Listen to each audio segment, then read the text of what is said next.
आणि त्या राजकीय वर्तुळातून एक मोठी महत्त्वाची बातमी आपल्या हाती येत आहे। गणेश नाईक ठाणे लोकसभा निवडणूक लढवण्याची शक्यता वर्तवण्यात आली आहे। माजी मंत्री गणेश नाईकांचं सूचक वक्तव्य या ठिकाणी आले आणि त्याच विधानावरून अशी शक्यता वर्तवली जात आहे की ठाणे लोकसभा निवडणूक ते लढवण्याची शक्यता आहे।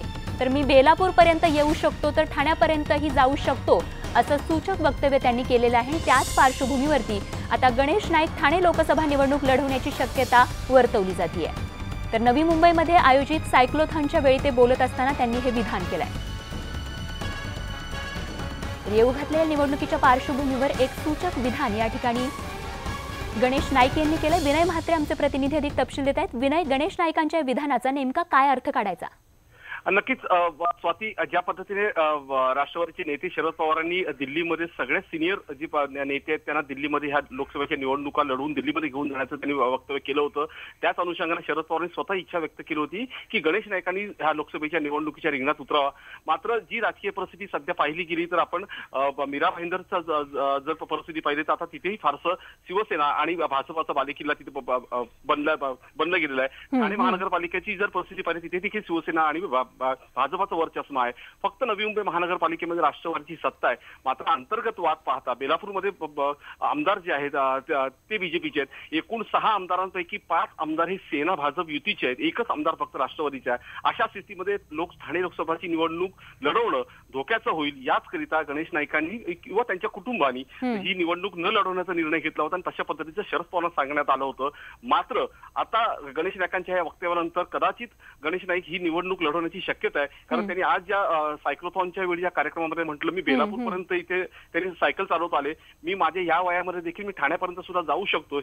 ह्या सूचक वक्तव्यानंतर कदाचित गणेश नाईक ह्या ठाणे लोकसभा निवडणुकीच्या रिंगणात उतरतील। आपण 2 दिवसापूर्वीच न्यूज 18 लोकमतनी तशाबाबतचा एक आढावा, एक सविस्तर वृत्त आपण दाखवलं होतं की गणेश नाईकांचं राष्ट्रवादीची सध्याची परिस्थिती ठाणे लोकसभा मतदारसंघातली काय आहे, कोणीही नेता ही निवडणूक लढवण्यास तयार नाही आहे अशी परिस्थिती असल्याने आता मात्र गणेश नाईकांच्या सूचक वक्तव्यानंतर ठाणे लोकसभेच्या निवडणुकीत गणेश नाईक उतरण्याची शक्यता आता वर्तवली जाते। नक्कीच, आणि त्याचा परिणाम येऊ घातलेल्या काळात आपल्याला बघायलाच मिळेल। धन्यवाद विनय या सविस्तर माहितीसाठी। आणि आता आणखीन एक महत्त्वाची बातमी आहे। विधिमंडळाच्या लेखानुदानासाठी होणाऱ्या अधिवेशनाच्या पार्श्वभूमीवरती विरोधकांची आज दुपारी 1च्या सुमारास बैठक होणार आहे आणि त्यानंतर विरोधक पत्रकार परिषदही घेणार आहे। तर अधिवेशनात मांडायच्या मुद्द्यांवर या बैठकीत चर्चा होणार आहे। तर मुख्यमंत्र्यांकडून चहापानाचं देखील आयोजन करण्यात आलंय।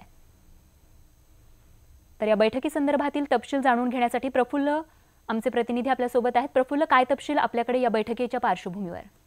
स्वाती, उद्या राज्याचं लेखानुदान सादर केलं जाणार आहे। कारण निवडणुका असल्याने संपूर्ण अर्थसंकल्प या ठिकाणी मांडला जाणार नाही, तर जवळपास 2 ते 3 महिन्यांचा जो लेखानुदान आहे तो या ठिकाणी मांडला जाईल। आणि त्यापूर्वी आज विरोधकांची बैठक होते की या लेखानुदानाच्या संदर्भात राज्य सरकारला कुठल्या मुद्द्यांवर धारेवर धरण्यासंदर्भातली चर्चा या ठिकाणी केली जाईल।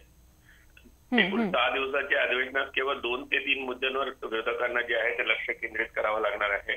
त्यामध्ये विरोधकांनी एक दुष्काळ आणि दुसरी बेरोजगारी या 2 मुद्द्यांवर सरकारला घेरावा अशी रणनीती जी आहे ती तयार केली आहे। आज दुपारी विरोधकांची बैठक होईल आणि त्यामध्ये मुख्यमंत्र्यांचे चहापानाला जायचे की नाही यावर देखील चर्चा होणार आहे। अगदी प्रफुल्ल, आणि आज दुपारी 1च्या सुमारास ही बैठक होणार आहे आणि असेच तपशील या बैठकीसंदर्भातील आपल्याकडून वेळोवेळी जाणून घेत राहू। तुर्तास धन्यवाद या माहितीसाठी।